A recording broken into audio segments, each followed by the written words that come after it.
won't go blindfolded because I'm going to have to be a bit more careful with this one. So imagine that I cannot see, right? And I found myself a lump of nut. I found a head. Right, I found a head here. Now your instinctive reaction, whether you want it or not, very often will be this. Whether you're trained or untrained, you watch two really professional jiu-jitsu athletes, as soon as they start to fight for real, you see all this stuff you see in year 7. It just happens. Yeah. So you can find yourself, I can't really see, I've got a lump of head, and God help me with a needle pit. So what we want to do? Well, you want to get strumming his eyes with your fingers, you want to be hitting his chin with your palm, and you want to be killing him softly. That's what you want to be doing. So if I can't see, wrap him. Bear in mind that this is transitory. You will not hold this for any length of time. Hard part of your palm, smash it into his head. Because if you do it with a fist as an uppercut, you might spanner it and end up breaking your knuckles off his forehead, it's getting a fistful of teeth, not good. So use your palm.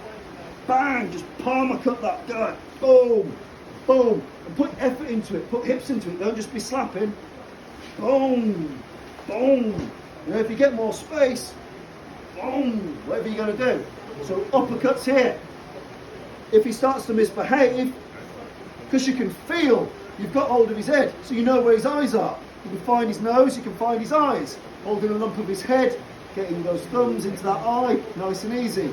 Getting those fingers into that throat, nice and easy. But for the purposes of today, as soon as you've gone blindfold, he's hit you, and you've gone, right, okay, I've got a lump of head.